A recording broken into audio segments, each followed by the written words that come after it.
मथुरेमधील हा दुसरा दिवस आहे आपला आणि आज आपण बाईक रेंट घेतली आहे।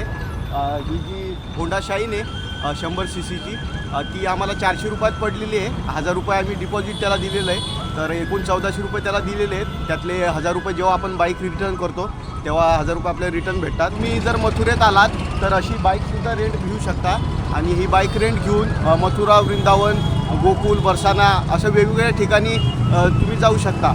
तर भारद्वाज होमस्टेमध्ये आम्ही राहिलो आहे, त्यांच्याच ओळखीतलं एक स्टोअर होतं हे, तिथून आम्ही ही बाईक घेतली। हा माझा मित्र आहे अनिल, आज मी आलो इकडं मथुरा वृंदावनला, तर आम्ही सोबत एक्सप्लोर करणार आहोत। जवळपास 8 दिवस इकडे राहणार आहोत। तर मित्रांनो, आपण आता मथुरेवरून गोकुलला चाललो आहे आणि ही बाईक रेंट घेतली आपण होंडा शाईन।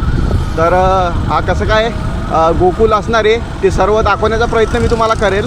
तर गोकुलमध्ये बरेचसे श्रीकृष्णच्या रिलेटेड जागा आहेत, त्याच्यात नंदभवन आहे आणि अनेक बरेचसे खूप मंदिरं आहेत आणि यमुनेचा घाट आहे। ते सगळं आज आपण या व्हिडिओमार्फत एक्सप्लोर करणार आहोत। राधे राधे। आज आम्ही निघालो आहोत त्या नगरीत जिथे साक्षात परब्रह्म लहानगा कानाहून बागडले, ते म्हणजे गोकुळ। दिवसाची प्रसन्न सुरुवात झाली श्री नंद यशोदा भवनातून, जिथे कानाच्या पैंजनाचे नाद आजही हवेत तरळतात। तिथून आम्ही पोहोचलो रमण बिहारीजी मंदिरात, जिथे कीर्तनाच्या सुरांनी मन तृप्त झालं। यानंतर आम्ही रमण रेतीच्या त्या पावन मातीत लोटांगण घेतलं। ही तीच ऐतिहासिक रेती आहे जिथे भगवान श्रीकृष्ण आपल्या सवंगड्यांसोबत खेळले होते, म्हणूनच या मातीचा स्पर्श भाग्याचा मानला जातो।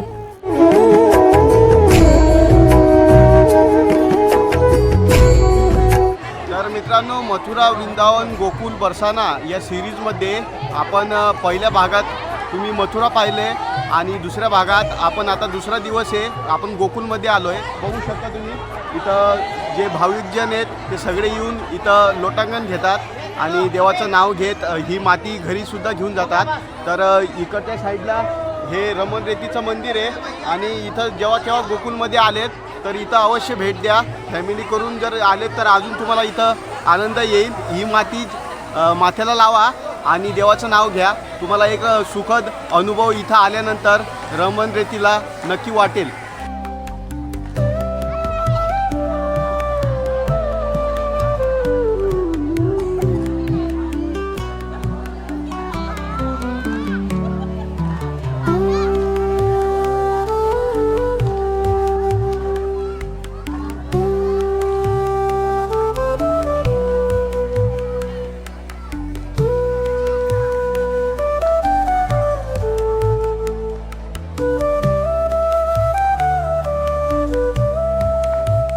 मित्रांनो, या रमण रेतीमध्ये हे आश्रम आहे आणि इथं अनेक संतांच्या जे या आश्रमात राहतात त्यांच्या छोट्या छोट्या कुट्या बनवल्या आहेत आणि माझ्या मागं हे रमण रेतीचं मंदिर आहे आणि सुंदरपणे फॅमिली घेऊन जर तुम्ही आलेत 20 जणं 30 जणं तर सुंदरपणे अशा प्रकारे तुम्ही या इथे येऊन या गोकुलभूमीचा, या ब्रजभूमीचा आनंद घेऊ शकता। मित्रांनो, गोकुल, वृंदावन, बरसानामध्ये जेव्हा केव्हा येत असाल तेव्हा ह्या मंदिरांचे टायमिंग नक्की चेक करा, का की 12 ते 4 दुपारी हे मंदिर बंद असतात।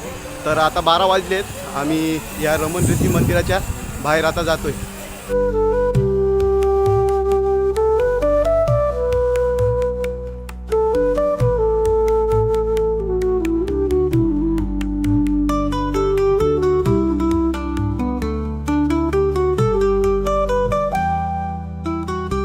मित्रांनो, दुपारचे 12:30 वाजले असेल आणि खूप वातावरण विचित्र झालं आहे आणि थंडीसुद्धा वाजते।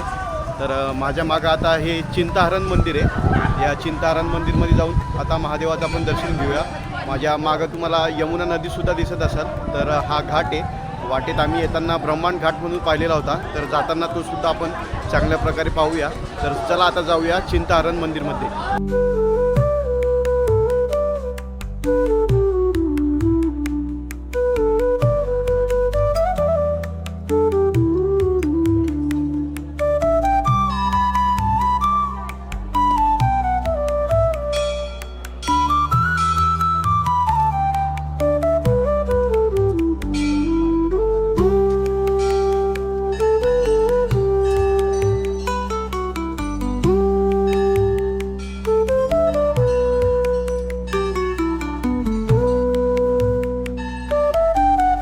विलोभनीय ब्रह्मांड घाट, जिथे माती खाल्ल्याच्या बहाण्याने बालकृष्णाने माता यशोदेला स्वतःच्या मुखात संपूर्ण ब्रह्मांडाचे दर्शन घडवले होते.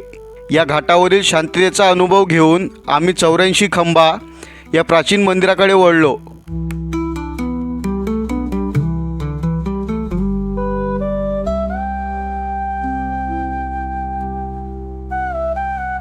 दिवसाचा शेवट झाला चंद्रावली मंदिरात.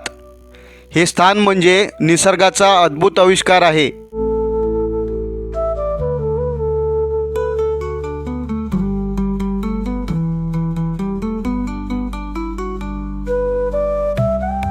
अशा प्रकारे भक्ती आणि निसर्गाच्या कुशीत गोकुळचा हा अविस्मरणीय प्रवास अनुभवून आम्ही मथुरेकडे परतलो.